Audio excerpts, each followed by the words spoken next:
The true intention behind the title of Music for the Masses? Was it sort of parodying the type of pressure you were under from the record company, or did you actually have in mind literally music for the masses?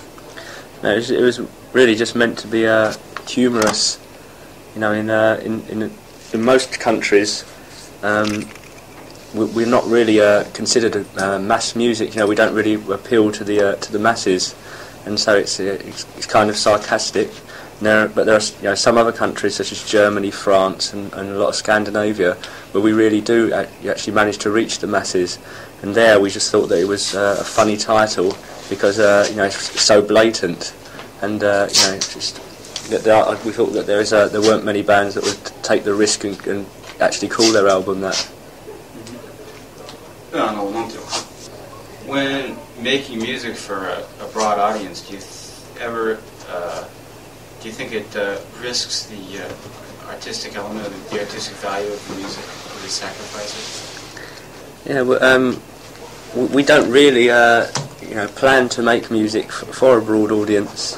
We just, I write most of the songs, and when I'm writing songs, I just sit down with sort of a collection of ideas that I've got together maybe during a tour or sort of in off time, and I work on those ideas, and however they turn out, then we go into the studio and record them.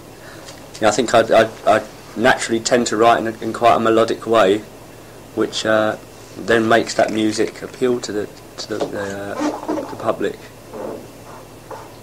Cordo, saying a comment you made to the effect that you felt a little more at ease, felt more comfortable being maintaining sort of cult status as opposed to reaching the heights of a megastar like George Michael or something. Why is it that you would like to maintain cult band status as opposed to breaking out a little more? I think it's I think in some countries, even say places like Germany and France, where we do sell a lot of records, and as I said before, we're considered mass music. It's I think we have still got some kind of cult status, partly because of our independence. Like we're on an independent label in Britain, and I don't know. Sort of, maybe it's something to do with our style of music, where we manage to sell to a certain number of people. Then after that, it just becomes like nobody else is interested. I don't know if it's the same for other bands. People who listen to hear their music on the radio and then they go and buy it. I think with us, once we reach a certain number of people in a certain country, that's it. And so I think we are kind of cult, but just a big cult. And I think that's really quite a good situation. Is that because it keeps you more personal? Well, I think there are people really understand. I think that a lot of our fans understand more what we're trying to do, and I think it's always nice to have some kind of cult thing, to have that kind of association with you, especially if you are selling a lot of records as well. It's nice to be able to combine the two. Is it important for you to be able to ride the subway without being recognised? In England, where we live, we're able to do everything quite normally, because I think mainly we over there we've always sort of made the charts, gone say top 20, but never top 5. Hardly ever top 5, and so you're not very recognisable to the public. You're just sort of there, but people wouldn't really recognise your face. That's quite a good situation. Do you consider yourself the type of musician who likes to free yourself from the extraneous obligations of being a musician? That is, appearing on TV, the whole star thing. Do you kind of like to divorce yourself from that, or do you sort of bask in the whole experience? No, I mean I think that the majority of the chores that we have to do, apart from the actual making of the music, we really dislike, like TVs and even interviews and things like that, because they're not very natural. They're just they're just there to promote the records, and it's you don't really feel very natural doing them. But unfortunately you have to. unfortunately you have to do them, or you just don't sell the records. Star side of things as well. I mean, we're quite apart from in America. I think in America it's quite normal to travel in a limo because it's like not that removed from the public. I mean, a lot of the public travel to our concerts in limos, but in the rest of the world, I mean, we just wouldn't do it. We're totally embarrassed. Once in England, a TV show arranged for us to travel in a limo. We were just hiding, when we stopped at the lights. We were just embarrassed that people would look in and see us, So, we've always tried to keep, if you like, divorce ourselves from that side of the business. There are a variety of motivations for becoming a musician. For example, I mean, despite all their pretensions, Pink Floyd, I think Dave Gilmour once said that he just wanted to be popular among the girls. That's why he got into music. In your own case, what was the initial motivation for getting into it? I've always been interested in music and making music. Since I was 13, I always played guitar, and there was nothing else that I had any interest in. When I left school, I worked for a year, but just to earn money really. And sort of the first opportunity we had to sort of break into the music business, we sort of took it. But at the time it was only a hobby for us. Everything just happened. It was very lucky, but it was something that I always wanted to do anyway. I think you would have done if music hadn't worked out as well as it has.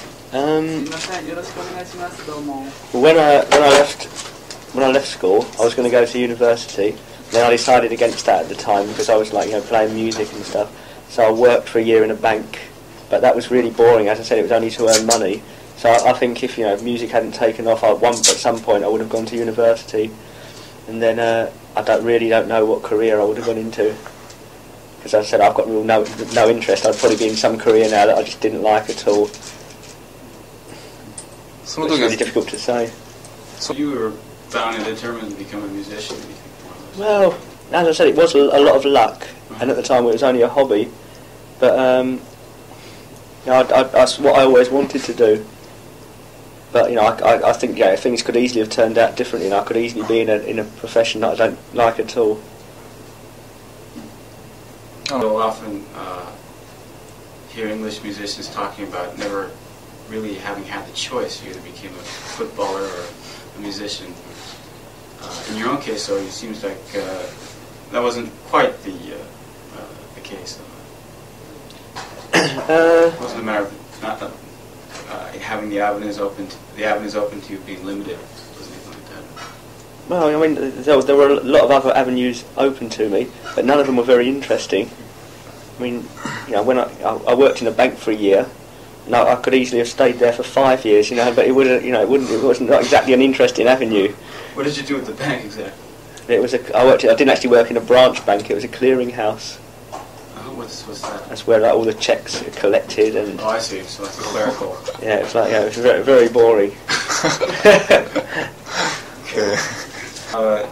Kind of switching the subject to purely music now. What do you think of black music? It's a rather broad category, actually. I mean, there's a lot of it I like and a lot of it I don't like. I mean, I'm not really that into disco music, but I like a lot of gospel music and soul music. I mean, I don't know, soul music. That's such a wide spectrum as well. There's some soul that I really like and some that I really hate. I think I do like gospel music. A lot of that though. The relevance of that question is somewhat indirect, but let me try to explain it. A long time ago, not a long time, a couple of years ago, when he interviewed Orchestral Maneuvers in the Dark, he asked them, the subject somehow turned to that, and they were talking about how the influence of black music was not really that important to their own sound. And I think they also talked about, or he talked about, anyway, somebody brought up the idea of synthesizer-based bands not really approaching black music as directly as the rest of the pop world does. It seems to be a major trend right now to kind of lift black styles and incorporate them into your own sound. Because the synthesizer-based bands are really into that. Yeah, I think, synthesizer music is quite a new thing, and most of its roots come from Europe. It's very white. we always consider Kraftwerk the grandfathers, our grandfathers, and it comes down generations over only the last 20 years or so, maybe even less than 20 years, and most of it's not very black orientated. But I think that I listen to quite a lot of black music, especially like the gospel stuff, and I think it's really emotional, and I think that does influence a lot of our melodies. 今の状況に対して批判的じゃないかってところも。Where you are somewhat critical of this sort of trend among most pop bands towards lifting stuff from black music. I guess that's an assumption. First of all, I have to find out whether or not you agree with it. No, I think it is. I think it's definitely true that a lot of it does come from black sources. But I think most of the stuff that's around just tends to be too regressive. That's why I think that electronic music is the most interesting form of music around. And it's pushing barriers and pushing the way forward to the future. Whereas a lot of the music just tends to take bits and pieces from here and there, and it is also regressive. Yeah, you evaluate Human League's last effort when they used Jam and Lewis. I didn't like it very much at all. I just didn't think the songs were very good, and I thought they were kind of they'd lost their path, and I thought the statement they put on the album, no sequences used on this record, was a really stupid thing to put. Why is that? Well, I mean, they were originally like Kraftwerk were the grandfathers, and they were kind of the fathers. They were a couple of years ahead of us, 2 or 3 years before we started, and we were always quite influenced by them as well at that time. And now they seem to have they're just trying to forget all the past and now going to this real black thing, and. I thought that it was just stupid for them to put that on the record, and to even to go into that area of music. But it's totally their decision. I don't really care about them that much. Question again, but what's the relationship between art and commercialism, as far as you're concerned? No, I think it's similar to this thing we said before. I think the two things really should be totally separate. In our case, for instance, we make the music because we're interested in making music, and that is our art. And we don't really think about commercial aspects at all. But then after we've made the music, there are a lot of things that we have to do to sell the music. 作ってる過程は全然コマーシャリズム入ってないんだ。そう入ってない。その後の。I don't think that's the case for everybody. I think a lot of people set out in the beginning to make commercial music.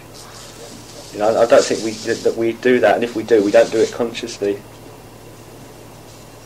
そうすると、obviously, you would be critical of people who do set out with that purpose in mind when making the actual music. Generally, yeah, but occasionally there is a record that I really like, really commercial. There's quite a lot of really commercial music that I do like. Just, if it's done really blatantly, and it's still somehow at the end of the day is quite good, then I don't think there's anything wrong with it. I think as long as the end product's good, then it's okay. No. I think they set out to make commercial music, and I think they achieve really good commercial music. How about if you guys seem to have the potential for breaking out more on a massive scale? Do you think if you were to take the right steps, that would be possible in your case? It's very difficult to know, but I think there's definitely certain things we could do that would make us definitely give us more chance. For instance, a lot of our recent music hasn't been very dance orientated. There have been quite a few songs without any drums at all, and that instantly makes it less accessible, because you don't get played in the clubs, and a lot of radio stations don't really like that sort of music. So I mean, we could like go all out and try and make a disco album, for instance, or a more dance album. But, I mean, we're not really. I don't think we really want to do that though. You stuck with Daniel Miller as your producer. I guess with 6 albums. Yeah, something like that. Yeah. It would seem that after that many albums with the same producer, most bands start to shop around a little bit more. What's the story?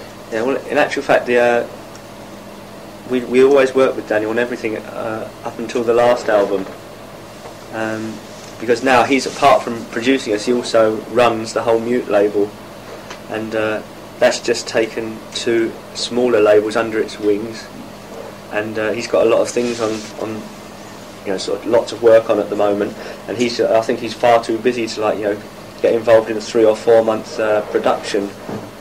So we did the last album with somebody called Dave Bascom, and Daniel just came in sort of popped in once every 2 or 3 weeks just to see how everything was going. And what's this new fellow then?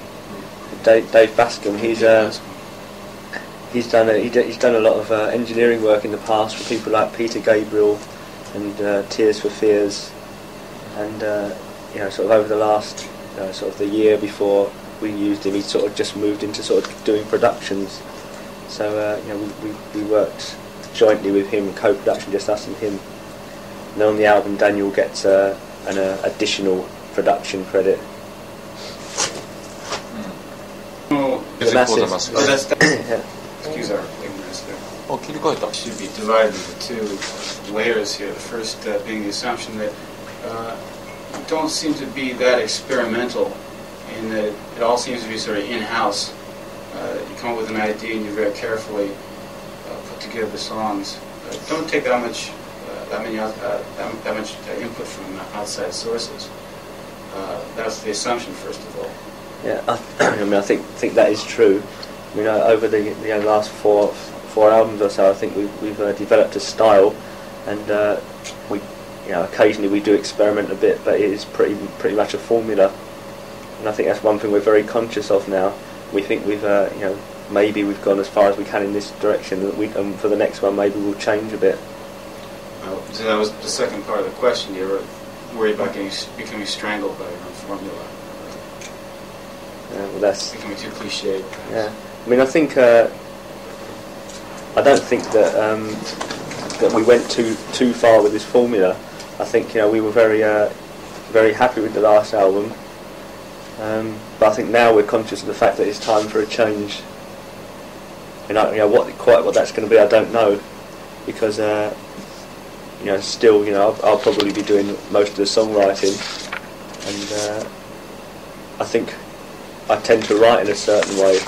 I think maybe it's a question of us sort of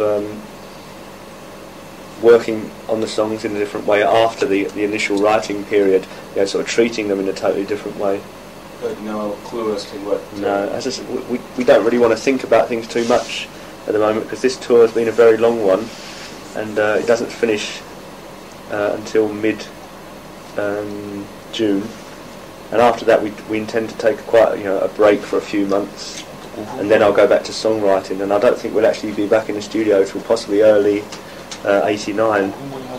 So we don't really want to sort of plan things and even think about it too much at this stage. Being the songwriter for the band, as well as, I guess, it seems like the band's direction hinges quite a bit on your creative output. Do you ever feel like overburdened or getting too much pressure, taking on a bit too much of the load? I think not really. I never feel like totally overburdened.